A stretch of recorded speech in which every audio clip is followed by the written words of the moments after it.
But anyway, so we're going to the Cleveland Guardians game, and if you find us wearing our new merch, etc., we will have coupon codes or just download codes for the memoir so you can read it digitally right here, right now.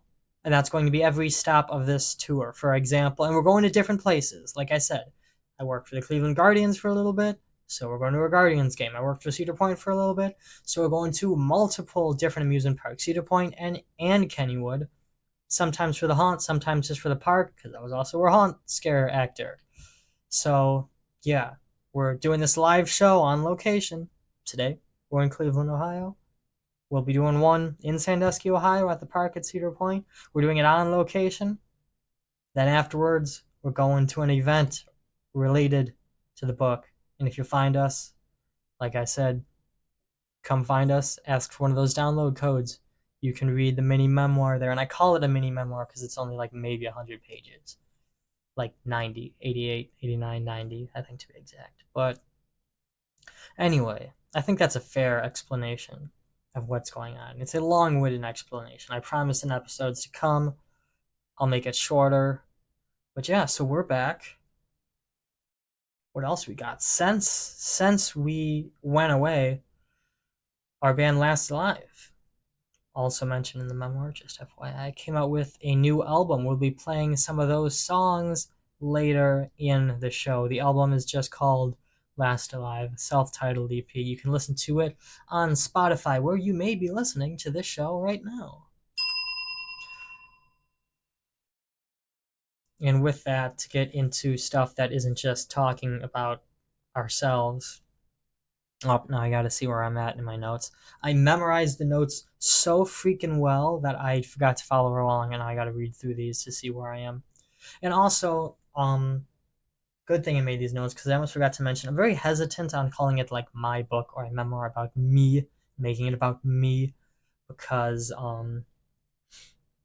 Rock City, which is basically the multimedia company Scott and I created, which was a large part of what ended up happening after I left working with these sports teams directly. Like all the contract work we've done, the Burlington Sock Puppets Haunted House, any of the Rock City Chronicle articles we've made has all been through Rock City Multimedia.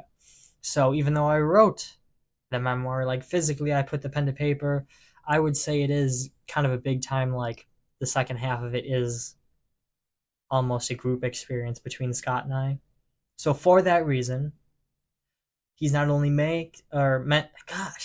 he's not only mentioned and thanked in said book, but he will also be hanging out with us sometimes.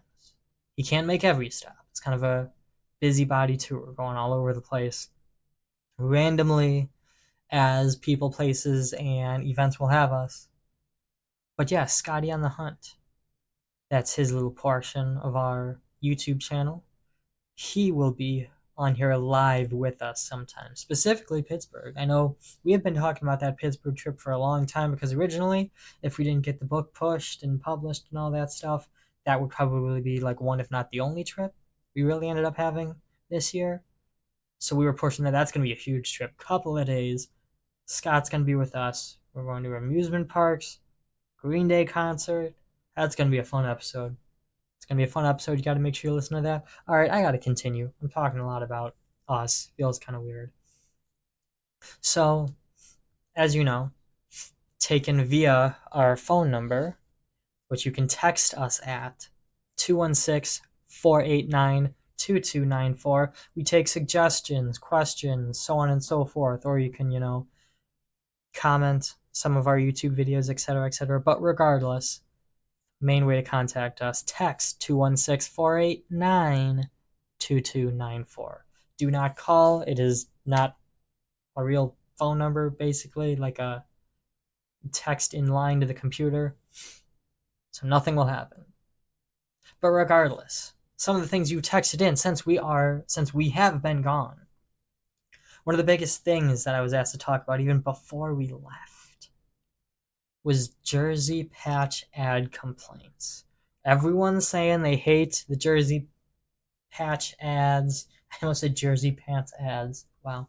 They hate the jersey patch ads. They hate them on the helmet for hockey teams. I'm going to take a sip of my drink. Hold on.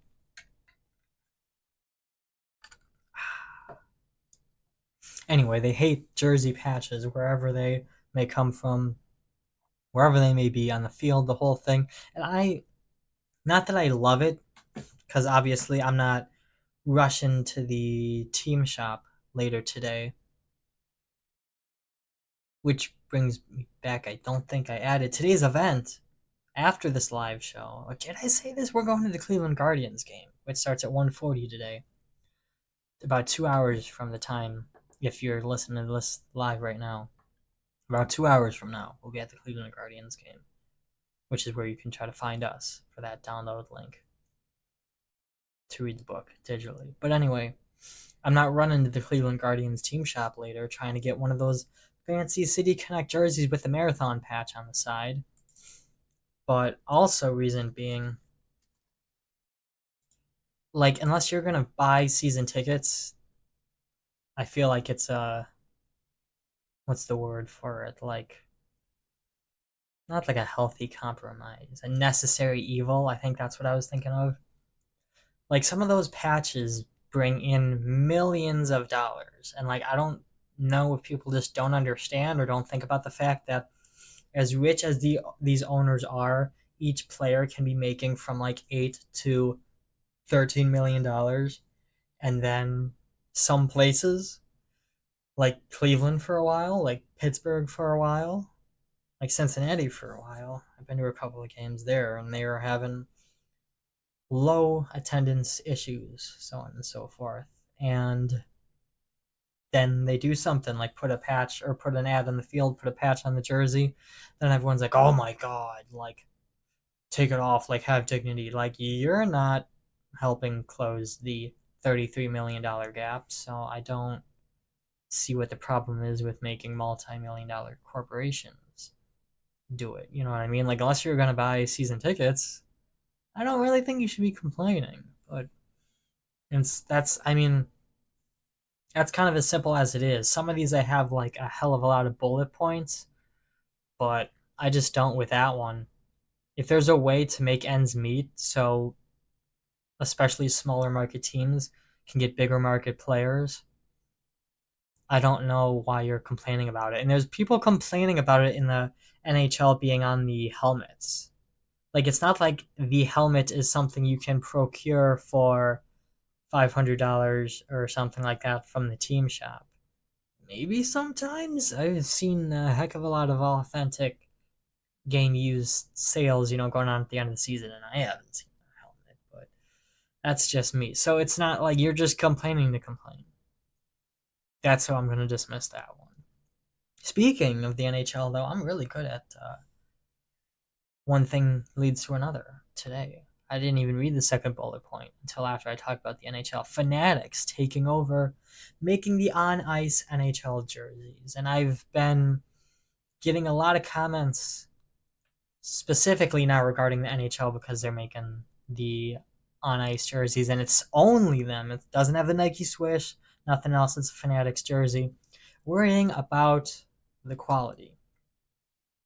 So, again, maybe just a me thing. I have not ever had a problem with the quality of something Fanatics. As a matter of fact, I usually buy the Fanatics jersey because they have that thinner patch. So like when it comes to hockey jerseys, when you sit down and it's got that giant patch that like does not fold, so like the logo looks like it's just sitting there huge on your lap, not moving. I don't like that. So I buy the Fanatics jersey. One, because they're cheaper and fit better, and two, because the logo's that more like it's like a screen printed logo, but then it's physically stitched on the jersey. So it's like the best of both worlds, and it bends easier. So I have no complaints about the quality. I don't even know. Like, y'all got to send me some examples because obviously we've seen with MLB jerseys, if Fanatics is truly the one that makes them. I don't know, and I'm kind of confused with that because there's a Nike symbol on them. I'm hearing something about the same warehouse though, but there's a Nike symbol on them, so I'm not going after Fanatics for those MLB jerseys. Sorry to use some common sense there. I know that's not often used on the internet these days. But regardless, those just looked rough because they looked way too long on everyone if they were untucked. Then the name was just tiny. The name and numbers on the back was like a youth jersey, like print setup, if you know what I mean. Like when you put it, whether it's stitched or screen printed, when you put it down on the fabric and you're about to, set it up, it looks like they use the numbers from like the youth jerseys they make rather than the adult jerseys, if that made sense. But what I'm more concerned about with the Fanatics NHL jerseys is I was looking up when the Ducks dropped their new logo, the Anaheim Ducks. Los Angeles Ducks of Anaheim, the Anaheim Ducks of Los Angeles, Orange County. No, I'm just making that up. Little Anaheim Angels joke there if you get it.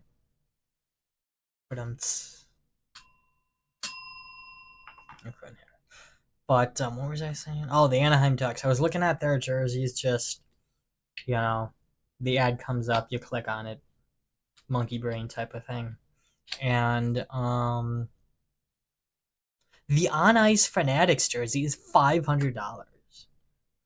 So like I said, Fanatics was always cheaper and just like the patch wasn't like having a blank jersey and then putting it under a sewing machine for 2 hours so it stitches a patch on there. It was like a pre-made patch that was then sewn around the edges on there. So it was always cheaper and just kind of like a thinner, more breathable, affordable fabric, etc., etc. Now, whatever they're doing, they're outselling Adidas double. Like, because the one Adidas jersey I think I got as soon as it dropped was like that Edmonton Oilers Heritage Classic one because I just thought that looked badass. And it was like $250, and we're going $500 for just a regular, everyday, authentic, like on ice. So in the past, Adidas being authentic, Fanatics being replica, for just an authentic jersey, we're going double what Adidas was charging, at least at the time. So that I don't know about. I'm gonna have to go to a game this year. Trying to think. On this tour, we're going to a Pittsburgh Penguins game and I think a Blue Jackets game. So we're gonna have to touch stuff. We're gonna have to touch them and feel them, and I'll get back to you. But that's insane. I don't know what that's about, but I don't like that.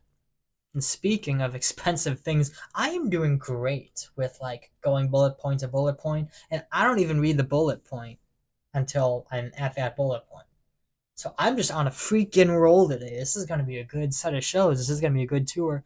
The next thing, speaking of expensive stuff, look at that intro, going one thing to another, concert tickets.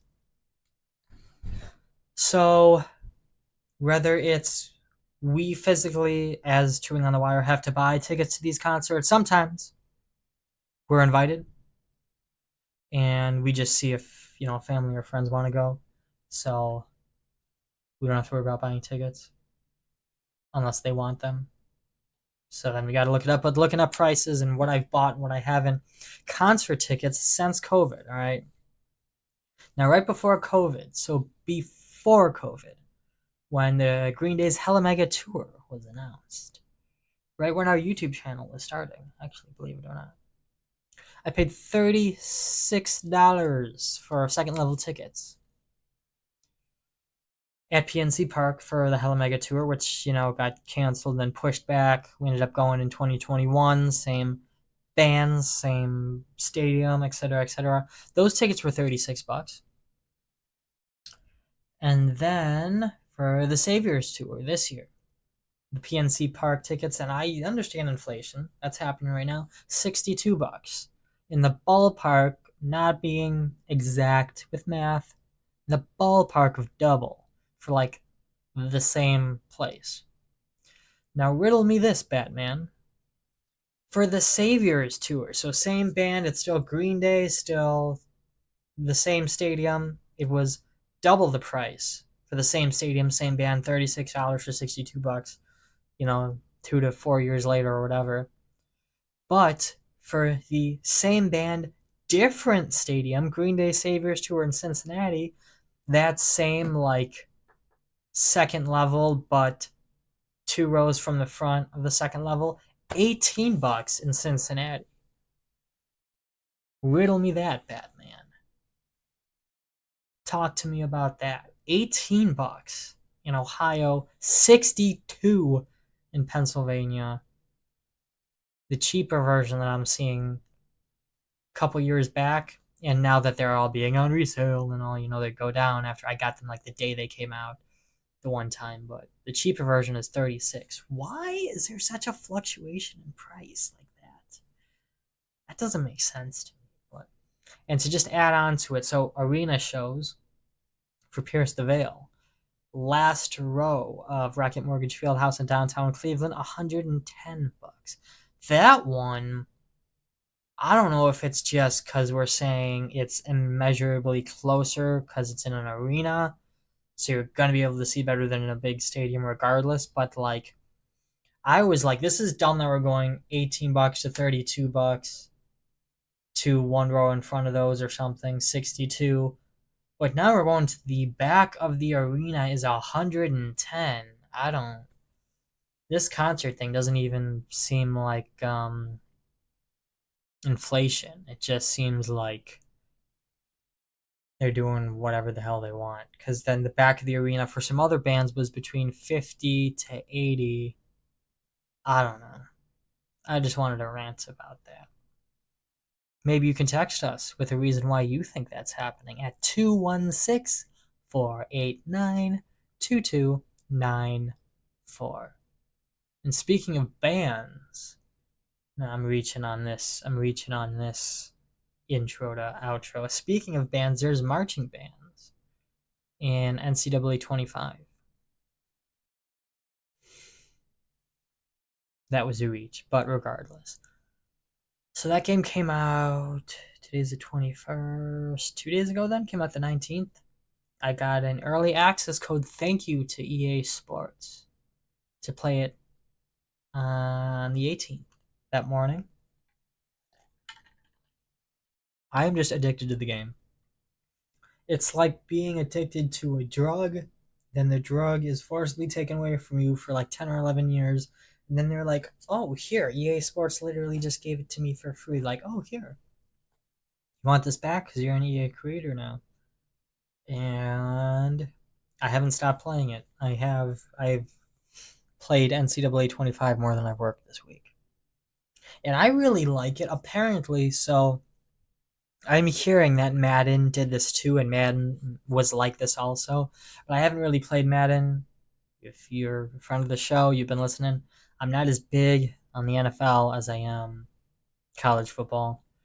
But one thing I like about this college football game as compared to other college football games or just other football video games, including Madden, that I've played in years past, so like 2014, 2016, it seems actually physically like it's really competitive, and then their road to the playoffs is like literally playing at a competitive level against other people, and you have to win to go to the college football playoffs. And sometimes you lose, which I feel like just doesn't happen against a computer, etc., etc., in a lot of video games. And I feel like it's very realistic because you actually have to build these programs in order to get them to win. Like, I think it's very realistic, and I enjoy it a lot. Not that I enjoy losing 42 to 14, when I'm Akron playing Ohio State, but I was like, damn, no other video game that I've played has that. That's realism. I've got to spend 40 more hours this week, and I got to get good at this game. Like, damn. What do you think of this noise? That's what I have as the next bullet point. I don't remember what noise I was supposed to have queued up. Let's click the spacebar and see what happens. Oh, no. Where? Oh, hell no. Sorry, everything. I clicked the spacebar, and there wasn't a sound queued up. My entire notes deleted. Alright, gotta back up. One thing. One thing we gotta do right here. I don't have the sound queued up, but have you tried calling Six Flags lately? Because I'm trying to get my phone app up here. You think for a cell phone it would be mildly easier to open up the phone. There it is. So have you tried so Six Flags and Cedar Fair officially announced their merger like July 2nd.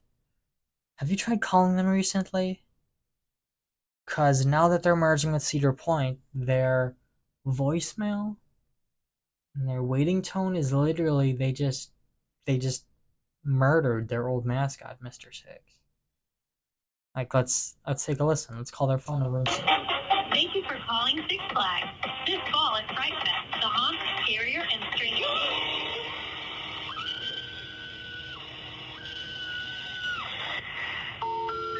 We're sorry.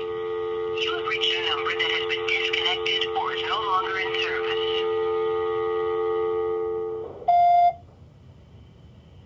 Nah, I'm just messing with you.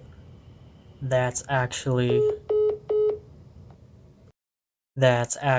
a promotion thing they have. They posted that phone number on their Instagram story. That is a promotion. Well, I'm half kidding, I guess. That's a promotion for their Fright Fest this year. But then I say I'm half kidding because they did literally kill their old mascot, Mr. Six, the old guy that would dance to that hamster song. He got run over by a bus in the video, the announcement video for this year's Six Flags Fright Fest, and is apparently becoming a zombie. So I guess they did kind of kill their old mascot after the merger. But that wasn't their actual phone number. It was like a gag line, a marketing line, and that's all it plays. It plays that anytime you call it. If you want to call that number, if you didn't see it on their story, and want to experience that for yourself, let me click on the thing. The number is 682-452-7229. Now, I don't know how long they'll have that up, but that is an Lewis, Eluess, Texas phone number registered to Six Flags, but it's not registered for any of the parks or anything like that. It's just a marketing voicemail line, but you can't actually leave a voicemail. It just talks to you like a robo line, marketing their Fright Fest this year. That number is, again, if you want to listen to that, hear it for yourself, that number is 682-452-7229. Speaking of Six Flags Fright Fest, I really hope Cedar Point and just Cedar Fair Entertainment as a whole take over that Fright Fest thing. I don't care what they call it. Maybe Fright Fest is a more, like, it sounds like a classic, like, haunted event they set up at like a fairground type of name, like the high school blah blah blah movies, Fast Times at Ridgemont High type of thing. Hey Bob, are you going to Fright Fest this weekend? Like, and I'm not dissing it. I think it sounds kind of cool, it sounds like corny. Like, I feel like that's what Halloween events should be, but then make them very good. My kind of complaint with Six Flags as to why I hope Cedar Fair really takes it over is because even if it's like with Cedar Fair, even if it's like the magical house on Boo Hill, the kids' Halloween trick or treat, give candy out, fake haunted house, they have where the pirate ride was, they're using like literal theatrical, like Disney esque, what do you call those? Like, not projections, there's a word for them. There's like a top to it and a bottom to it, and it like projects light together, and it looks like a legitimate ghost floating right there. It's not called a projection. That's what it is, but it's called something else. Hologram? I think that's what I was looking for. Like, they go all out on their theming regardless of what it is. Or if it is one of the haunted, scary houses, it's like they spend thousands and thousands of dollars on custom props. I talk about all of this in the memoir as well if you want to hear more about it. They spend thousands of dollars on these custom props, and they, like, sometimes I've heard even send in workers' faces, or I know this for a fact actually because they did it for midnight. last year. They send in workers' faces to be part of props, and they literally make it look like one of the workers, and then use the like always wet fake blood. Like they go really all out with all these props and custom made stuff with Distortions Unlimited. They work with them a lot. And Six Flags, I know historically before the merger, it was a discount park, etc., etc., etc. But like Six Flags, and they're doing it again this year. That's some of why they have all this marketing going on. They have these IPs, which if you don't know what an IP is, an IP is like Stranger Things. And actually, I think that's one of the IPs Six Flags is using. They got rights to use Stranger Things in a haunted house. But for example, I saw the before video and then kind of got to go in and see how they were making one of the Saw ones. Six Flags was making one year.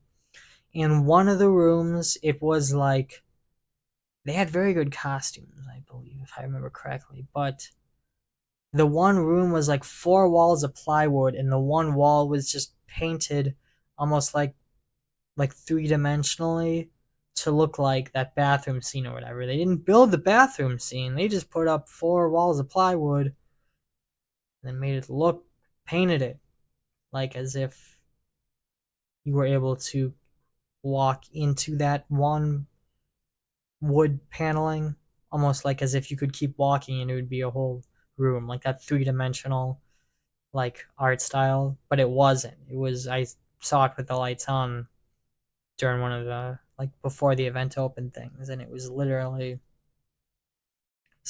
a square room that one wall was painted to look like it could have been the bathroom down there. It's just, they're just like I said, it's a discount chain, so I don't know. But for all the money they probably spent getting these IPs and legit costumes to mimic exactly what the IP is that they got, they just don't have enough money to pull off these freaky Fright Fest things that they keep, like these full-on $1 million looking commercials, and then the house is like 4 walls of plywood paneling painted with the Saw logo on it. Like they got the rights to that IP, so now they're just painting the logo all over it. I don't know. I hope Cedar Fair has their way with them. But regardless, we're running low on time here. Probably last topic here. So I just finished. So spoiler alert. If you're into the TV show 911, spoiler alert. I just finished it last night. I binge watched, I guess you'd say, like all 10 episodes in like 2 days ish, maybe. 2 nights. Like I do my thing throughout the day and then come home and then watch from like 10 p.m. to 3 a.m. whatever TV show I'm into. But I finished it, and I feel like this isn't 911's like one of my favorite shows. So this isn't a complaint to just them, but like maybe ABC and NBC as a whole, and just how they're making shows. They're making them way over dramatic, just adding crap they don't need to.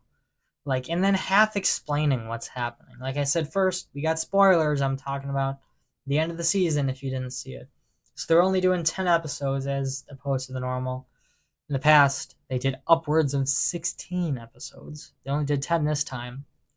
And like in the last episode, it's like, well, in the second to last episode, Hen and Karen, is that her name? I already forgot Hen's wife's name. Lose their kid because Hen accidentally accidentally let this one, city worker's kid die on a scene. Like Hen wasn't able to save her or do anything. But then it like turned out he was hopped up on drugs and all that, so it's like his brain just stopped working or whatever. So then that city worker whose kid died under Hen's supervision basically did all this nasty stuff to Hen and like got her one foster child taken away. And the last episode is just Maddie and Chimney then temporarily adopt that kid and is like, here, you can have him. So there was no more, and I'm sure I hear there's another season coming up, but there was no more build up to what actually happened with that. You know, they just kind of left it as it was, and then this whole Bobby puts in his retirement, or yeah, he says he's going to retire, and then he comes back and is like, never mind, I'm not going to retire. He was caught in a house fire. I don't want to give too much away. I don't want to go over the whole season. He was caught in a house fire. He got cleared to come back to work, and he comes back, and then there's a different captain at the 118, and they're like, "You're not captain anymore." Like, okay, talk about unneeded drama. Would they not have told him? Like, I know it's the TV show. Maybe I'm going above and beyond with this, but would they not have told him when he passed all of his tests, he had to come back to work? By the way, you're not working anymore. You're not a captain anymore. No, that's just he goes back to work, and then they're like, "You're not a captain anymore," and then the episode ends and the season ends.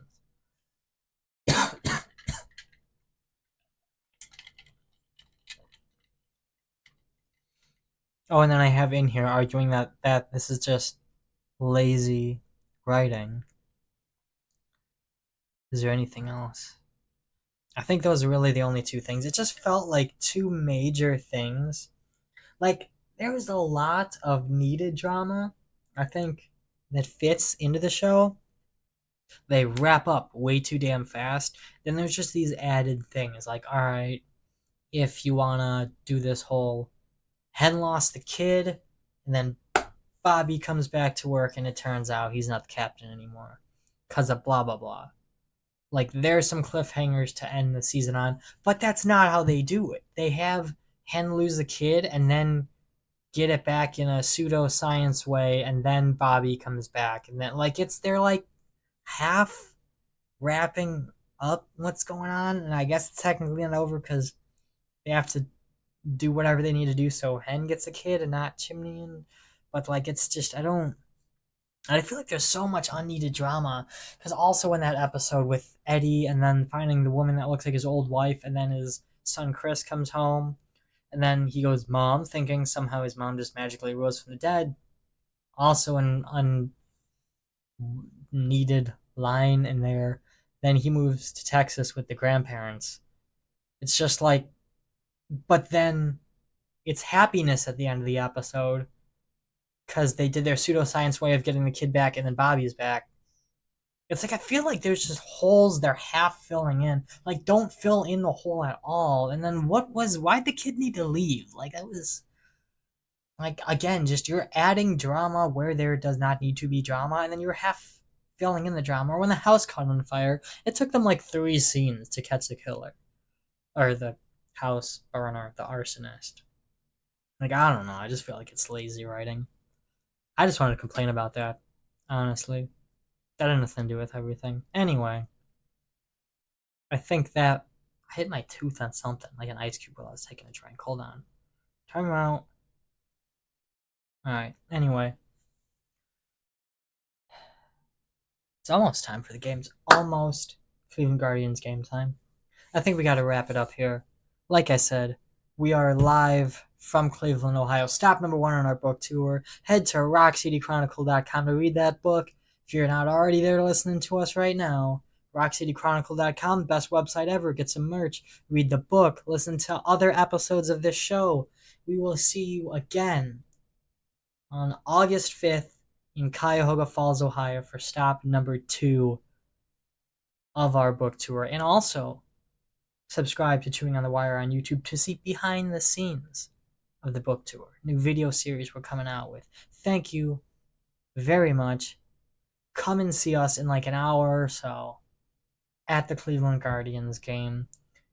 Come meet us. Come hang out at Slider's birthday. Come take some pics with the mascots. Do your thing.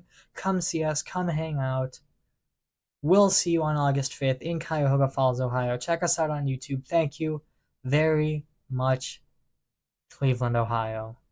See you next time on Chewing on the Wire live at the COTW. Starting to feel panicked. Trying not to look manic.